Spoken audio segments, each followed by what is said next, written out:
Hi everyone, मैं रोहन यादव आप सभी का एक बार फिर से अपने यूट्यूब चैनल पर स्वागत करता हूं। आज की जो हमारी ये क्लास है एमपी सेट और यूजीसी नेट के संबंध में। मैं आप लोगों से आज कुछ महत्वपूर्ण प्रश्नों पर बातचीत करूंगा और ये प्रश्न यूनिट नंबर 8 के हैं। यूनिट नंबर 8 के अंतर्गत मैंने जितने भी इम्पॉर्टेंट पॉइंट थे भारतीय संविधान के संबंध में, उसके बारे में कल मैंने आप लोगों को 3 क्लासेस में बता दिया हूँ। केवल इसका एक और पॉइंट बचा हुआ है जो डीपीएसपी बचा हुआ है, यानी राज्य के नीति निर्देशक जो सिद्धांत हैं वो बचा है। और आज की जो क्लास है आपकी वो 1 PM है, यहाँ आपका ये कवर हो जाएगा। तो मैं आज की क्लास का समय बता देता हूँ। एक क्लास हमारी आज जो चलने वाली है वो 1 PM है और एक क्लास आपकी चलेगी शाम को 6:30 PM और एक क्लास आपकी चलेगी 8:30 PM। और हम लोग बातचीत कर रहे हैं यूनिट नंबर 8 पर। तो यूनिट नंबर 8 में जो एक पॉइंट बचा हुआ है वह 1 PM पर आपका कवर हो जाएगा। उसके बाद हम लोग बात करेंगे सामाजिक न्याय के बारे में, और सामाजिक न्याय के जस्ट बाद हम लोग बात करेंगे मानवाधिकार के बारे में। ठीक है, ये 2 टॉपिक या 2 बिंदु और रह गए हैं। इन दोनों को पढ़ाने के बाद आपकी जो है आज यूनिट नंबर 8 जो है समाप्त हो जाएगा। देखिए, वैसे तो बात अगर किया जाए भारतीय संविधान के परिप्रेक्ष्य में तो बहुत बड़ा टॉपिक है ये, लेकिन सोशल वर्क में भारतीय संविधान को लेकर क्या आपको पढ़ना है उसको आप लोगों को ध्यान में रखना होगा। जितनी भी मैंने कल 3 क्लासेस लिया था बैक टू बैक करके, और आप लोगों को मैंने बताया भी है कि आप उन्हीं बिंदु पर ध्यान दें। परीक्षाओं में जो एग्ज़ाम में जो पेपर में पूछे जाने वाले हैं वो उन्हीं पॉइंट से प्रश्न पूछे जाएंगे, इसलिए आप लोगों को उन्हीं पॉइंट को ध्यान में रखना और उसको रिकॉल भी बराबर करते रहना है। तो जो मैंने कल आप लोगों को पढ़ाया है उसी के संबंध में आज मैं आप लोगों के लिए कुछ महत्वपूर्ण प्रश्नों पर बातचीत करने वाला हूँ। तो ध्यान दीजिएगा। पहला प्रश्न ये है कि भारतीय संविधान द्वारा अधिकारों एवं शक्तियों का स्पष्ट विभाजन किया गया है। तो क्या व्यवस्थापिका में हो किया गया है, कार्यपालिका में, या न्यायपालिका में, या सभी में? भारतीय संविधान के द्वारा जो है अधिकारों और शक्तियों को स्पष्ट तरीके से जो विभाजन किया गया है वह तीनों में है, यानी व्यवस्थापिका में भी है, कार्यपालिका में भी है और न्यायपालिका में भी है। इसलिए ऑप्शन नंबर आपका डी करेक्ट जाएगा, ये सभी करेक्ट होंगे। क्वेश्चन नंबर 2 हमारे सामने है, कह रहा है कि भारत का संविधान एक विस्तृत एवं लिखित संविधान है।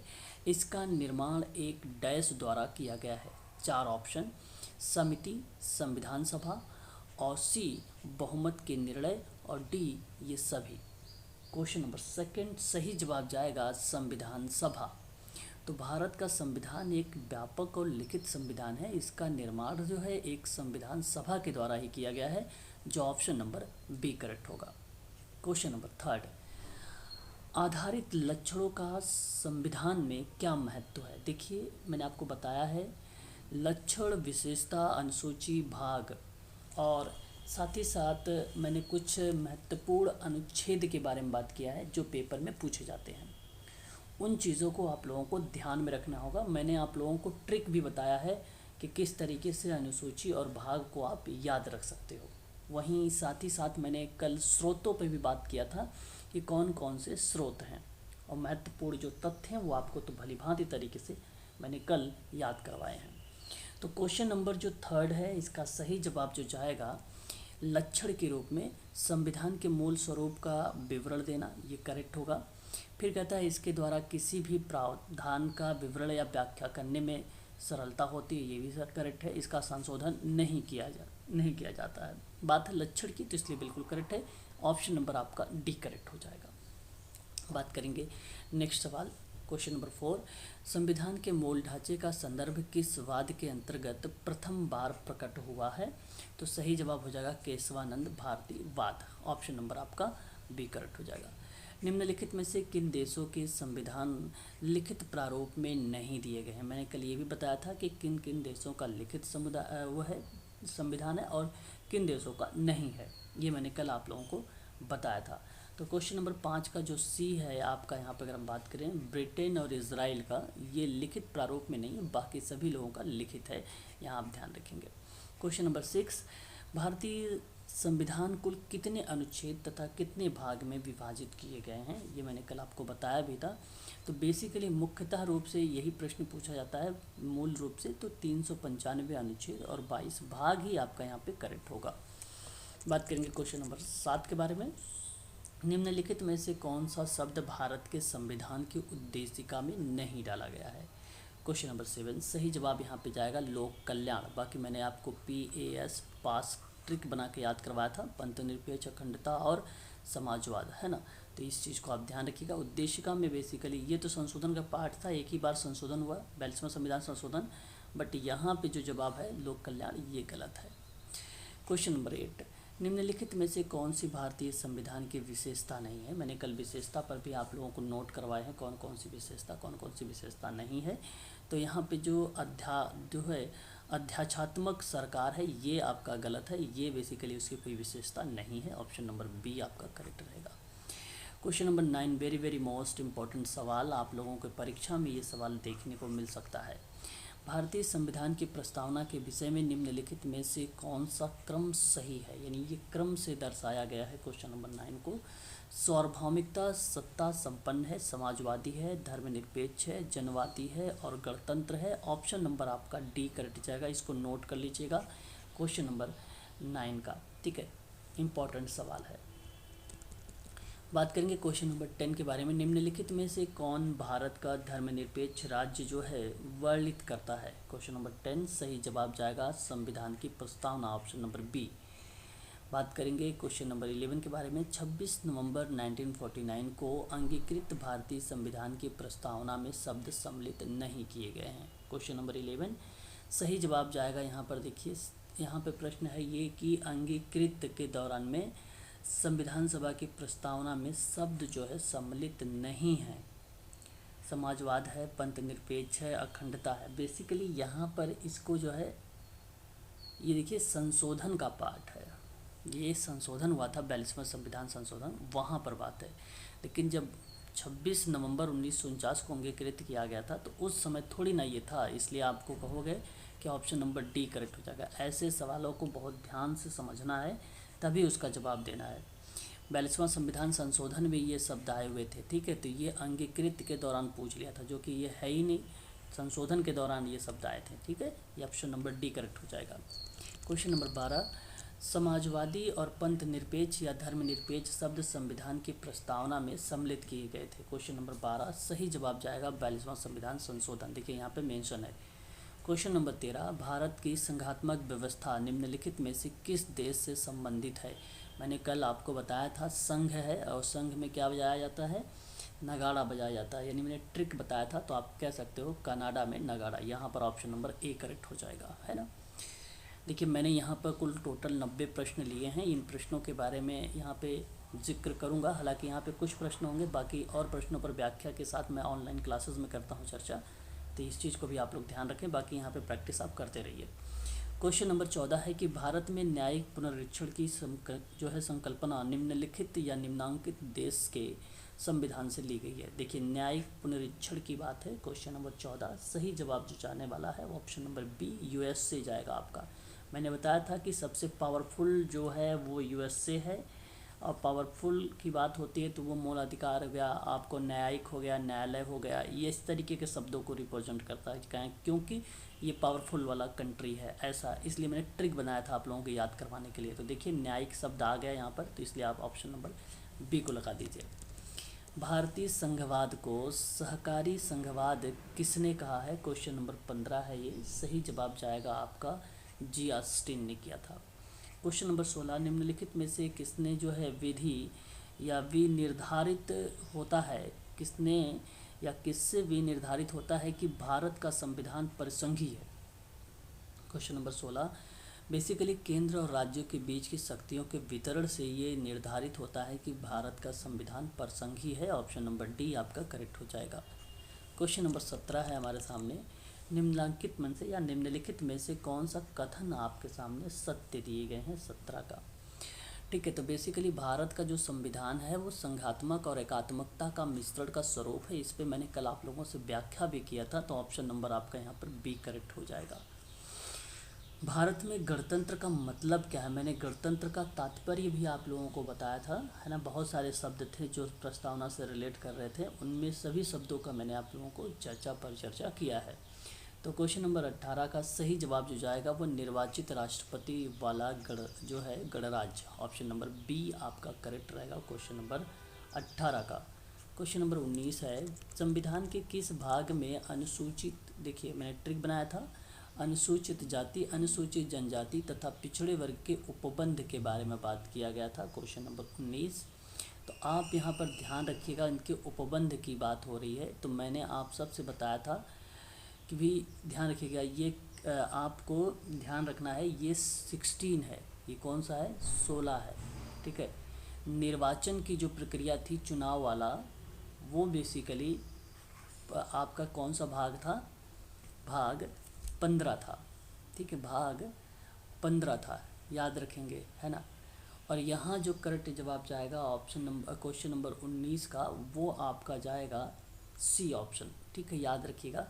यहाँ पर एक शब्द इन्होंने जोड़ा है पिछड़े वर्ग को, और पिछड़े वर्ग की वजह से ये 16 भाग आया। अदरवाइज़ अगर ये 16 पिछड़े वर्ग नहीं लिखता तो ये 15 भी हो जाता, और लेकिन 15 सॉरी ये तब 10 हो जाता, तब ये 10 हो जाता, ठीक है, ये 10 और 15 में तो निर्वाचन है। मैंने कहा था ना कि चुनाव एक बार 5 साल में आता है, तो चुनाव मतलब 15 निर्वाचन, है ना, 15 हो जाएगा।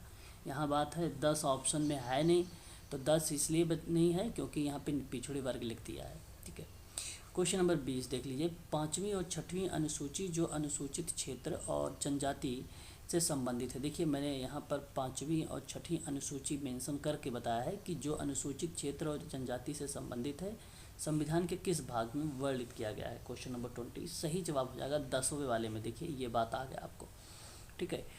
तो ये चीज़ मैंने कहा भी था कि आपको जो भाग है, पहले एक आपको अनुसूची हमने बढ़ाया था, अनुसूची में बताया था 5वीं अनुसूची, फिर हमने कहा कि 10 साल बाद चुनाव होगा, तो यहाँ आप 10 में नहीं जाना कि आप अनुसूची 10 को सोचने लगे। 10 तो 10 आपका मैंने बताया था दल बदल से रिलेटेड है, मैंने बताया आपको कि ये भाग में फिर आना पड़ेगा आपको, ठीक है, भाग वाले में। तो ऑप्शन नंबर आपका बी करेक्ट हो जाएगा यहाँ पे। क्वेश्चन नंबर बेसिकली अगर हम बात करें तो भारत एक गणराज्य है और उसका अध्यक्ष होता है कौन, क्वेश्चन नंबर 21 सही जवाब क्या होना चाहिए यहाँ पर, राष्ट्रपति। बात करेंगे क्वेश्चन नंबर 22, यद्यपि भारत में संसदीय प्रणाली ब्रिटिश प्रणाली की देन है, फिर भी यह परस्पर किस प्रकार से भिन्न होगा, ठीक है, यहाँ पर क्वेश्चन नंबर 22। तो सही जवाब यहाँ पर अगर मैं बात करूँ तो देखिए ब्रिटेन का संविधान एकात्मक है जबकि भारत अधिकांश संघीय है, बात सत्य है।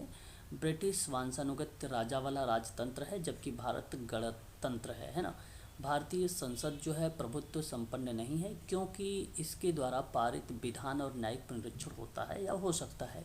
ऑप्शन आप बताइएगा कि यहाँ भारत में जो संसदीय प्रणाली और ब्रिटिश प्रणाली की जो देन है वो किस तरीके से परस्पर है, ये तीनों बातों में स्पष्ट होता है, इसलिए ऑप्शन नंबर आपका डी करेक्ट जाएगा। क्वेश्चन नंबर 23 है, भारतीय संविधान का कौन सा अनुच्छेद यह निर्दिष्ट करता है कि कार्य संचालन में राष्ट्रपति की सहायता करने तथा उसे सलाह देने के लिए प्रधानमंत्री की नेतृत्व में एक मंत्री परिषद होगी, क्वेश्चन नंबर 23 सही जवाब अगर हम बात करें तो अनुच्छेद यहाँ पर 74 का एक है। आप निश्चिंत रहें, आर्टिकल को भी मैं आप लोगों को ट्रिक से याद करवाऊंगा और वो आर्टिकल्स बताऊंगा कि कौन कौन से पढ़ने हैं, है ना। 395 आर्टिकल्स हैं, बेसिकली सारे नहीं पढ़ने, मैं आपको ट्रिक के माध्यम से यूज करके बताऊंगा कि ये चीज़ें पढ़ के जाइए, उसी में से आने वाला है। क्वेश्चन नंबर 24 है कि भारतीय संविधान किस भाग में मूल अधिकारों का उल्लेख किया गया है, बड़ा आसान सवाल। तो मूल अधिकार भाग 3 आ जाएगा। मूल अधिकारों का वर्णन मिलता है कौन से अनुच्छेद से लेकर किस अनुच्छेद तक, तो 12 से 35 तक में, याद रखेंगे। बात करेंगे भारतीय संविधान के नीति निर्देशक तत्वों का वर्णन मिलता है भाग 4, मैंने आपको बताना है, इस पे आज पर जो है हम लोग जिक्र करने वाले हैं। इसका सही जवाब ऑप्शन नंबर ए जाएगा। मौलिक कर्तव्य का वर्णन, यहाँ पर भी आज चर्चा होने वाली है, कुल 10 से 11 हो गए हैं, इनके बारे में मैं आप लोगों से आज बात करूँगा। वर्णन मिलता विथ ट्रिक के साथ, ठीक है। तो बताइए क्वेश्चन नंबर 27 का सही जवाब जाएगा भाग आपका 4 का ए में। बात करेंगे किस संविधान संशोधन में, हालांकि मैंने इस पर बात किया है, 11 को ट्रिक से बताऊँगा, है ना। इसके लिए बता रहा हूँ। 51 का 1 में नया अनुच्छेद जोड़ा गया है। 86वां संविधान संशोधन 2002 के तहत ये जोड़ा गया था। ऑप्शन नंबर आपका ए करेक्ट हो जाएगा। 86वें संविधान संशोधन 2002 के द्वारा मूल कर्तव्यों की संख्या अब कितनी हो गई है? 11 हो गई है। मैंने आपको यहाँ पर भी बता दिया था। न्यायपालिका की सर्वोच्चता का सिद्धांत भारतीय संविधान में किसके द्वारा अभिप्रेरित है? Question number 30। सही जवाब क्या होना चाहिए? संयुक्त राज्य अमेरिका, है ना। सर्वोच्च आ गया ना, न्यायालय वगैरह जैसी पार्ट आते हैं हायर लेवल कर, और ट्रिक बनाया है वो आपको पता है। Question number 31। भारत का संविधान मूल रूप में है। भारत का संविधान मूल रूप में है तो कठोर और लचीला समन्वय में है। Option number C. 32। संविधान में कितने प्रकार का आपात स्थितियों का वर्णन किया गया है? हमारे सामने 32 आ चुका है। सही जवाब 3 प्रकार का है। ठीक है, बात करेंगे नेक्स्ट सवाल के बारे में कि 33 क्या कहता है आपसे? संविधान के अनुच्छेद जो है 352 में किस प्रकार के आपात पर बल दिया गया है? यहाँ पर भी आप देख सकते हैं एक आपात के बारे में बात यहाँ पे हो रही है। तो यहाँ सवाल जो है 33 है, इसकी बात बेसिकली आंतरिक और विद्रोह और बाह्य आक्रमण के कारण जो संपन्न संकट है इनके बारे में बताता है। 352 ऑप्शन नंबर आपका बी करेक्ट रहेगा यहाँ पर 33 का। क्वेश्चन नंबर 34 है कि किस अनुच्छेद में के अंतर्गत आपातकाल परिस्थिति में केंद्र को इतने अधिकार मिल जाते हैं कि वास्तव में संघीय व्यवस्था एकात्मक शासन व्यवस्था का स्वरूप धारण कर लेती है? क्वेश्चन नंबर 34 सही जवाब ऑप्शन नंबर ए 250। बात करेंगे पंचायती राज व्यवस्था को संवैधानिक स्वरूप प्रदान किया गया है। क्वेश्चन नंबर 35 सही जवाब जो जाएगा 73वें संविधान संशोधन में।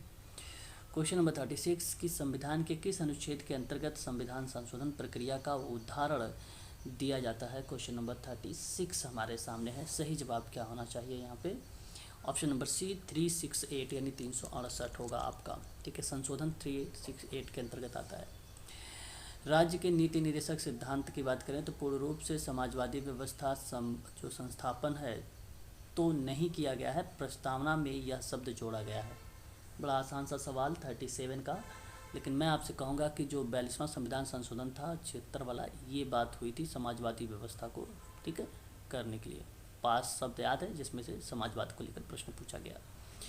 38 निम्नलिखित में से किस देश के संविधान की प्रस्तावना जो है न्यायिक पुनरावलोकन और मौलिक अधिकार को लिया गया है? 38 सही जवाब क्या जाएगा यहाँ पर? संयुक्त राज्य अमेरिका।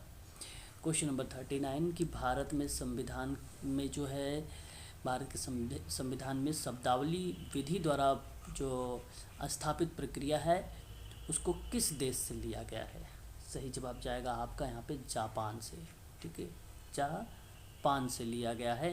क्या शब्दावली विधि ली गई है? ठीक है, बात करेंगे यद्यपि हमारे संविधान में ऐसे उपबंधों का समावेश है जो केंद्र को ऐसी शक्ति प्रदान कर देते हैं जिनमें प्रांतों की स्वतंत्रता समाप्त हो जाती है, फिर भी यह परिसंघात्मक संविधान है। यह कथन किस विद्वान का है? क्वेश्चन नंबर 40 है। इसका सही जवाब जाएगा डॉक्टर भीमराव अंबेडकर का।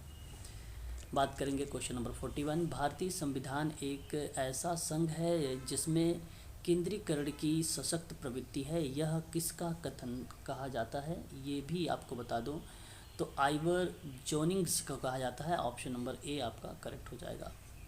42 भारत के संविधान के विषय में किसने अर्धसंघीय कहा है? 42 आपके सामने सही जवाब चला जाएगा के.सी. वियर का नाम।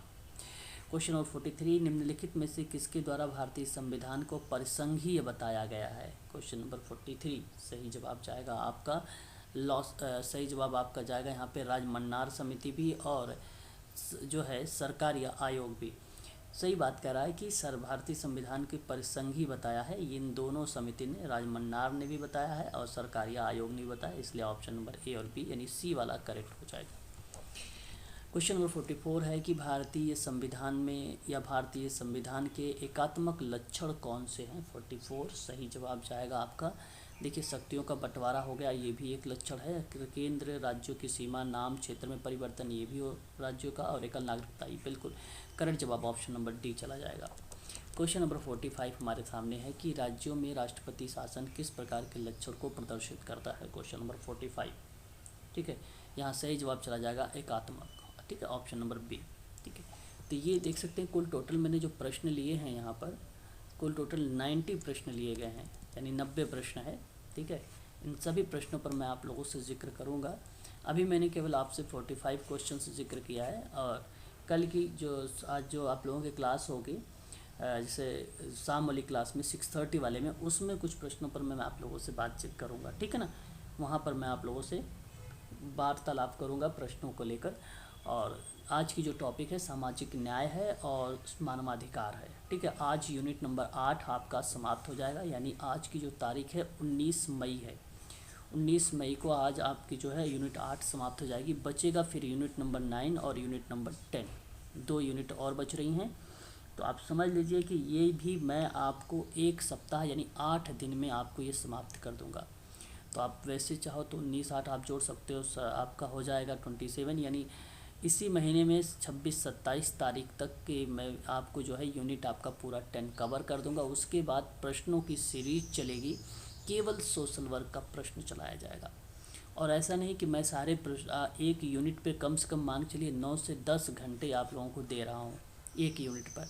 ठीक है, एक यूनिट के बारे में अगर आप 9 से 10 घंटा पढ़ रहे हैं, और वो भी वो पॉइंट पढ़ रहे हैं जो पेपर में आते हैं, और मेन बिंदुओं की आप चर्चा कर रहे हैं, तो बहुत है, कोई दिक्कत नहीं है। ठीक है, बहुत पढ़ाई हो रही है यहाँ पे इस समय। बशर्ते आप लोग बराबर क्लासेस को ज्वाइन करते रहे और बराबर पढ़ते रहिए सभी लोग। ठीक, प्रैक्टिस भी मैं आप लोगों की स्टार्ट कर दूँगा। और यदि आप मान लीजिए MPPSC की क्लास या MPSET की क्लास या UGC नेट की क्लास अगर आप लेना चाह रहे हैं, तो नीचे दिए गए मेरे डिस्क्रिप्शन में नंबर है, या तो आप नोट कर लीजिए 8506031308 पर आप मुझे कॉल करके पूरी जानकारी आप ले सकते हैं सोशल वर्क के बारे में, चाहे वो MSW का हो, चाहे वो MPSET का हो, चाहे वो UGC नेट का हो या MPPSC का हो। ठीक है, आप फ़ोन करके या व्हाट्सएप के माध्यम से आप जानकारी प्राप्त कर सकते हैं मुझसे। ठीक है, ध्यान रहे केवल मैं सोशल वर्क के संबंध में ही बातचीत करता हूँ। ठीक है, सोशल वर्क के ही रिलेट में मैं पूरी जो वीडियोज़ वगैरह बना के आप लोगों को प्रोवाइड कराता हूँ। कि वीडियो जो हैं कुछ अनलिस्टेड हैं, प्राइवेट हैं, वो पेड वाले बच्चों को मिलेंगी, और वहाँ पर मैं आपको बता रखा हूँ ये जो प्रश्न है ये सारी चीज़ें मैं करवा रखा है।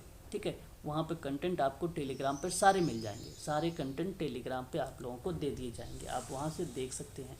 PDF भी वहाँ पे है, वीडियो का लिंक भी है, प्लेलिस्ट वहाँ पर पड़ा हुआ है टेलीग्राम पर। ठीक है, आज के लिए बस इतना है।